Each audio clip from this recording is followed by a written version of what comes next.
సూర్యాపేట జిల్లా ఎస్పీ నరసింహ వినూతనంగా ఒకరోజు ఉపాధ్యాయుడిగా మారి ప్రభుత్వ పాఠశాల విద్యార్థులకు స్వయంగా పాఠాలు బోధించారు. తన పూర్వ వృత్తిని గుర్తు చేసుకుంటూ ఆయన ఈ కార్యక్రమాన్ని చేపట్టారు. సూర్యాపేట పట్టణంలోని ప్రభుత్వ జూనియర్ కళాశాల ప్రాంగణంలో ఉన్న ప్రభుత్వ ఉన్నత పాఠశాలను ఆయన సందర్శించారు.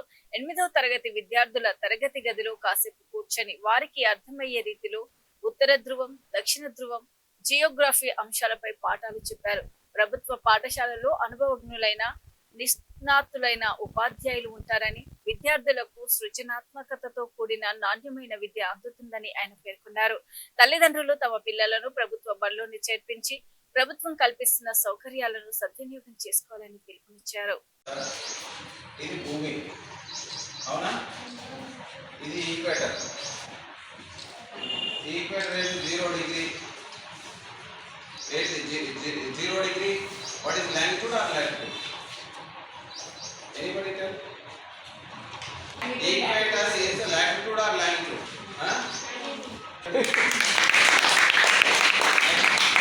లాటిట్యూడ్ అంటే మనకు అడ్డంగా ఉంటుంది.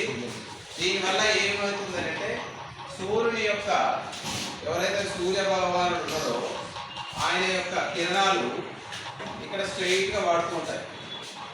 ఇక్కడికి వస్తా ఉంటే ఏటవాళ్ళగా పడుతుంటాయి. దీన్ని నార్త్ పోల్ అంటుంటాము, దీన్ని సౌత్ పోల్ అంటుంటాము.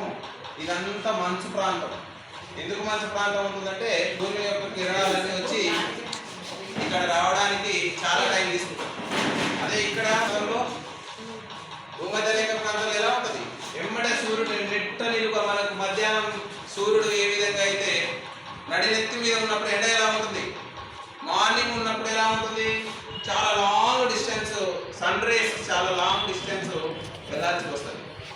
అదే మిట్ట మధ్యాహ్నం సన్ రేస్ డైరెక్ట్ పడడానికి ఉంటుంది. దానివల్ల రిఫ్లెక్షన్ వల్ల మనకి ఎండ తీవ్రత ఎక్కువగా ఉన్నట్టు అనిపిస్తుంది. సేమ్ భూమికి కూడా సూర్యుడు చాలా పెద్దది, భూమి కంటే ఎన్నో రెట్లు పెద్దది. దాదాపు 14.5 కోట్ల కిలోమీటర్ల దూరంలో ఉంటాడు. 14.5. ఒక్కొక్కసారి అపహేలి పరహేలి అని ఉంటుంది. అంటే సూర్యుడికి భూమికి మధ్య దూరం పెరుగుతూ ఉంటుంది, తగ్గుతూ ఉంటుంది. ఒక 20-30 లక్షల కిలోమీటర్ల దూరం పెరుగుతూ ఉంటుంది, తగ్గుతూ ఉంటుంది. సో అప్పుడు మనకేమవుతుందంటే మనకు కొంచెం డిస్టెన్స్ పెరుగుతూ ఉంటుంది. ఈ భూమధ్య అంటే మెయిన్గా భూమధ్య రేఖ ఈ ఇరువైపులా అంటే లాంగిట్యూడ్స్ వల్ల మనకు ఒక్కొక్క ఏరియా ఎలాంటి శీతోష్ణ స్థితి ఉంది అనే కాంటినెంట్. ఈ ఏరియాలోనేమో ఇండియా ఉంటుంది. సో మన భారతదేశానికి మధ్యస్థంగా వెళ్తూ ఉంది. సో దానివల్ల ఏమవుతుందంటే ఏమవుతుంది, ఇక్కడ ఉదాహరణకు 40 డిగ్రీల సెంటీగ్రేడ్ ఉందనుకోండి. ఇప్పుడు ఇక్కడ మనం చెప్పుకోవచ్చు 40 కంటే తక్కువ ఉంటుంది బ్లైండ్గా. ఇక్కడికి వచ్చేసరికి మైనస్లో ఉంటుంది, ఇక్కడికి వచ్చేసరికి మైనస్లో ఉంటుంది. అందుకోసమే ఈ ఏరియా అంతా సముద్రాలు గడ్డగట్టి టైటానిక్ షిప్ మునిగిపోయిందని అంటారు. ఆర్కిటిక్ మహాసముద్రంలో టైటానిక్ షిప్ మునిగిపోయింది. ఎందుకు మునిగిపోయింది? ఐస్బర్గ్ను మంచు కొండను ఢీ కొట్టడం వల్ల మునిగిపోయింది. అలాగే 0 డిగ్రీ రేఖాంశం, గ్రీనిచ్ రేఖాంశం అని అంటారు. సో గ్రీనిచ్ రేఖాంశానికి ఇటువైపు 180 ఉంటాయి, ఇటువైపు 180 ఉంటాయి. మొత్తం 360 డిగ్రీల రేఖాంశాలు ఉంటాయి. లాంగిట్యూడ్స్ అంటాం మనం. దీనివల్ల ఏం తెలుస్తుందంటే రాత్రి పగలు అనేది ఏర్పడుతుంటుంది.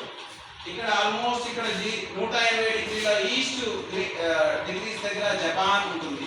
అందుకోసమే జపాన్ ఏమంటాం, సూర్యుడు